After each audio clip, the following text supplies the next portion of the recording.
A vida é triste. Em algum momento, todos nós passamos por situações que parecem não ter uma saída menos dolorosa. Perdas, traumas, abandono, luto. Algumas dores simplesmente mudam quem a gente é. Mas o mais assustador talvez seja perceber que o ser humano consegue se acostumar com isso. Algumas pessoas conseguem transformar a própria dor em combustível. Elas usam o sofrimento como força para continuar vivendo. Mas outras não, porque existem dores tão grandes que o cérebro prefere esconder elas da gente. E isso não é metáfora. O cérebro humano é capaz de distorcer memórias, esconder sentimentos e até apagar partes da realidade apenas para manter uma pessoa funcionando. Porque algumas verdades não destroem apenas nossa felicidade, elas destroem quem nós somos. E talvez nenhum protagonista represente isso tão bem quanto Denji, de Chainsaw Man. Durante toda a obra existe algo estranho acompanhando Denji. Uma porta. Uma porta simples, comum, mas que nunca deveria ser aberta. E sempre que ele se aproxima dela, algo impede. Como se o próprio cérebro dele estivesse desesperado para manter aquilo fechado.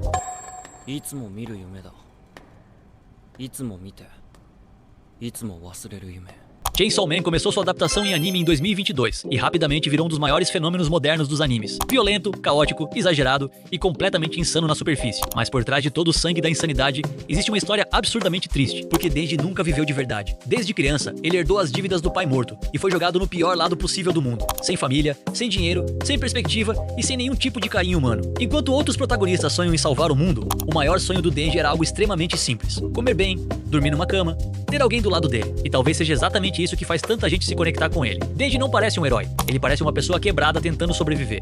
Em certo momento da história, ele encontra Pochita, o demônio da motosserra, e pela primeira vez na vida, ele cria uma conexão verdadeira com alguém. Os dois passam a sobreviver juntos, caçando demônios, tentando juntar dinheiro para pagar as dívidas deixadas pelo pai do Denji. E mesmo vivendo literalmente no fundo do poço, Denji parecia seguir em frente sem pensar muito sobre sua própria vida. Quase como se ele tivesse aprendido a não sentir demais. Quase como se pensar profundamente fosse perigoso. O mundo de Chainsaw Man é cruel de uma maneira muito específica. Nele, demônios nascem do medo humano. Quanto maior o medo, mais poderoso o demônio se torna. O medo de galinhas cria um demônio fraco. O medo da escuridão cria algo praticamente incompreensível. E talvez isso diga muito sobre o próprio ser humano, porque os maiores monstros daquele mundo não surgem da violência. Eles surgem daquilo que as pessoas têm medo até de pensar. A morte, a solidão, o escuro. Nesse universo, qualquer pessoa pode morrer a qualquer momento. E por causa disso, quase todo mundo vive apenas tentando sobreviver até amanhã. E talvez seja exatamente por isso que o Denji parece tão vazio emocionalmente. Porque quando a sobrevivência vira prioridade, sentir demais se torna um luxo. Mas independente de quem você seja, uma hora a dor chega. E quando ela chega de verdade, parece impossível imaginar que um dia aquilo vai embora. Seu peito aperta, sua garganta dói,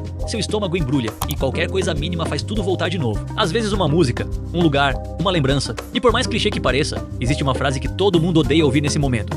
Isso vai passar. Porque quando estamos destruídos, essa frase parece quase ofensiva. A sensação é, você não entende. E talvez realmente não entendam, porque algumas dores mudam completamente a forma como enxergamos o mundo. Só que existe uma verdade cruel nisso tudo. Passa. Não rápido, não de forma bonita, e nem da maneira que gostaríamos, mas passa. A dor vai ficando mais leve aos poucos, dia após dia. Até que o momento que parecia impossível de sobreviver, vira apenas uma memória distante. E talvez o maior erro das pessoas seja acreditar que precisam ser fortes o tempo inteiro. Existe essa ideia de levantar a cabeça, segurar o choro e continuar seguindo como se nada tivesse acontecido. Mas a verdade é que muitas vezes, a única maneira de continuar vivendo é se permitindo desmoronar primeiro. Chorar, sentir, aceitar a tristeza. Porque esses sentimentos dão significado ao que foi perdido. Se dói tanto, talvez seja porque aquilo realmente importava. E então finalmente entendemos o que existia atrás da porta. Não era um demônio, não era um monstro. Era uma memória. Quando Denji era criança, seu pai tentou matar ele durante um surto violento. E naquele momento, Denji matou o próprio pai em legítima defesa. Mas a verdade era dolorosa demais para uma criança suportar.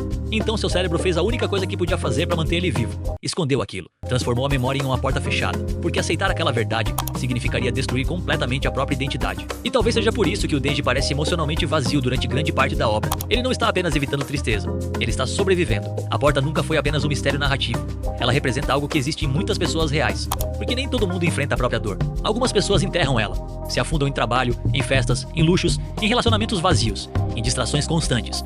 Qualquer coisa que impeça alguns segundos de silêncio. Porque o silêncio faz a porta aparecer de novo. E talvez o mais assustador seja perceber que o cérebro humano realmente faz isso. Ele esconde memórias, distorce sentimentos, anestesia emoções. Tudo pra manter a gente funcionando. Porque existem dores que parecem grandes demais pra carregar. Só que esconder a tristeza não significa superar ela. A porta continua lá, esperando. E por mais doloroso que seja, talvez amadurecer signifique entender que sentir tristeza não é fraqueza. Chorar não é fracassar. Se permitir sofrer faz parte de seguir em frente. Porque ignorar a dor pode até funcionar por um tempo, mas ninguém consegue fugir de si mesmo pra sempre. E talvez seja por isso que Chainsaw Man funcione tão bem. No fundo, a história do Denji nunca foi sobre demônios. Foi sobre um garoto tentando sobreviver à própria mente. Agora me diz, você já encarou o que tem atrás da sua porta? Se inscreva no canal para mais e deixe seu like.